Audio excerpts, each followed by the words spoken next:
तो वही प्रयागराज में अपनी तमाम तरह की मांगों को लेकर प्रतियोगी छात्र प्रयागराज में लोक सेवा आयोग दफ्तर के बाहर प्रदर्शन कर रहे हैं, जहां प्रशासन के समझाने पर भी छात्र नहीं मान रहे हैं। प्रशासन ने पुलिस के साथ आरएएफ को भी तैनात किया है। देखिए इंडिया न्यूज संवाददाता अभिषेक सिंह की एक ग्राउंड रिपोर्ट। प्रयागराज में उत्तर प्रदेश लोक सेवा आयोग के बाहर लगातार छात्रों का ये संघर्ष जारी है।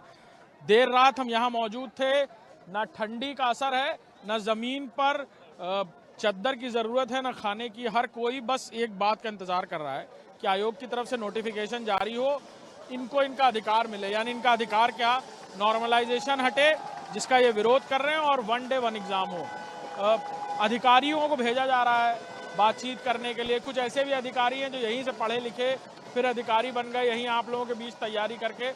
उनकी बात क्या कह रहे हैं? वो समझा रहे हैं? जी, वो समझाने की कोशिश कर रहे हैं, लेकिन हम लोगों का यही कहना है कि सर हमारी बातों को आप भी गौर से सुने। आप सिर्फ आयोग की बातें हमारे सामने न रखें, हमारी भी समस्याओं को सुनने का प्रयास करें। सर 2018 का लोअर पीसीएस मैंने दिया था, जो कि 4 दिन हुआ था, और 0.5 से छटा हूं मैं। अभी आपने देखा कि कैसे नीट के एग्जाम में कई बच्चों को इसी नॉर्मलाइजेशन की प्रक्रिया से एक विशिष्ट लाभ दिया गया, और बाद में माननीय सुप्रीम कोर्ट ने कहा कि यह जो लाभ दिया गया है यह अनुचित और न्याय के विरुद्ध है। और फिर उसके बाद उसको कैंसिल करके उनका जब री एग्जाम कराया गया तो उन 1500 छात्रों में से आधे लोगों ने एग्जाम देने की हिम्मत तक नहीं जुटाई। तो सर किस आधार पे हम मान ले कि ये प्रक्रिया न्याय संगत है? हर जगह हो रही है, वहां से शिकायतें आ रही हैं, और 2018 में 0.5 से छटने वाला इसका विक्टिम मैं रहा हूं। सर ऐसे आरओ हाई कोर्ट होता है, उसमें भी नॉर्मलाइजेशन की प्रक्रिया है सर। इसकी वजह से सर मेरा स्वयं का 2.5 नंबर से सिलेक्शन नहीं हो पाया। इस वजह से हम उत्तर प्रदेश में ही बस नॉर्मलाइजेशन की प्रक्रिया है, यूपी 380 में अलग अलग, वो भी नई 1, 2, 3 सालों में आई है। इसके पहले कहीं भी नॉर्मलाइजेशन नहीं था, और इस वजह से बस छात्रों को पूरी तरह घाटा होता है। सर मैं यही कहना चाहूंगा, 1 डे 1 शिफ्ट एग्जाम होना चाहिए। सर में नॉर्मलाइजेशन को हटाना चाहिए। सर ये शुचिता की बात कहते हैं कि नॉर्मलाइजेशन से शुचिता आती है। तो सर मैं एक उदाहरण देना चाहता हूँ। सर पीसीएस जे की 50 कॉपी यहीं बदली गई, अभी भी वो प्रकरण चल रहा है। प्रकरण चल रहा है, जो कि माना जाता है कि न्यायाधीश एक भगवान का रूप होता है, जबकि सर ये लोग 50 कॉपी बदल चुके हैं। सर तो क्या मैं इनके पर कैसे विश्वास कर सकता हूँ कि नॉर्मलाइजेशन के प्रति, स्टूडेंट के प्रति न्याय संगत होंगे? देखिए सर, ये जो धांधली चल रही है, दो तलवार है हमारे ऊपर चल रही है।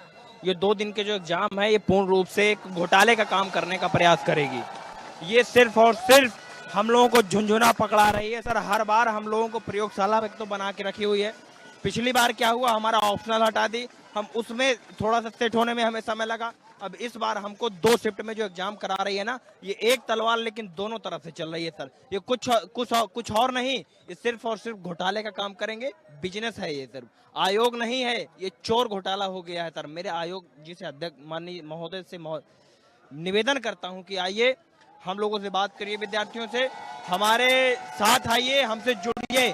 छुपने से काम नहीं चलेगा, हम लोग हटने वाले नहीं हैं। हम तब तक नहीं हटेंगे जब तक हमको नोटिस नहीं मिल जाती। नोटिस मिलने के बाद ही हम यहाँ से हटेंगे। इस समय सर हमारा पढ़ने का समय है। आप देख रहे होंगे विद्यार्थियों को कैसे झूम रहा है अपनी मस्ती में। हम लोग पढ़ने के समय में यहाँ पर रोड पर खड़े हुए हैं, कौन समझेगा हमारे हालात को। यहाँ पर माननीय योगी आदित्यनाथ जी चुनाव में घूम रहे हैं, भाषणबाजी कर रहे हैं, तानेबाजी कर रहे हैं। यहाँ विद्यार्थियों का दुख दर्द नहीं समझ रहे हैं आप तो बुलडोजर सरकार हैं। आप अपनी बातों पर बड़े अटिग रहने वाले इंसान हैं। आइए हम लोगों का भी दुख दर्द समझिए ना। क्या वो आपकी बातें पुरानी थी? 2017 में जब आप आए थे तो कितने जुमले आपने हमको दिखाए थे, कितने सपने हमको दिखाए थे। उन्हीं सपनों को साकार करने के लिए हम सब लोगों ने आपको चुना था। और आपकी सरकार और आप ये आयोग पूरी निकम्मी हो गई है। ये गलत है। हम लोगों को न्याय चाहिए, हम तभी यहाँ से हटेंगे, वरना यहाँ से हटने वाले नहीं। देखिए सर, नॉर्मलाइजेशन की प्रक्रिया से धांधली और चरम पर बढ़ जाएगी। और एक शिफ्ट में एग्जाम हो, और जैसे कि अभी जो आरओ में पेपर लीक हुआ था, वो तो आयोग के ही गड़बड़ी से लीक हुआ था, क्योंकि जहाँ से पेपर छपता है वहीं से लीक हो गया था। पेपर आप एक शिफ्ट में कराइए, और सरकार से और आयोग से यही गुजारिश है हम लोग की।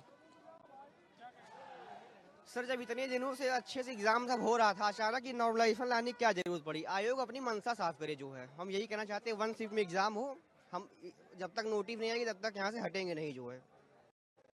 देखिए ये छात्र हैं, अब हमने सबकी बातें सुनी हैं, कह रहे हैं कि अधिकारी बुलाए जा रहे हैं वो जो यहीं पर इलाहाबाद में यानी प्रयागराज, अब के प्रयागराज और तब के इलाहाबाद में जब वो तैयारी कर रहे थे तब यहीं पर ही इलाहाबाद यूनिवर्सिटी यानी प्रयागराज यूनिवर्सिटी में पढ़कर उन्होंने तैयारी करी और यहीं से वो पढ़कर अधिकारी बने और वो आकर समझा रहे हैं। लेकिन उनकी बात भी छात्र तभी मानेंगे जब उन्हें लगेगा कि उनके हित संगत है।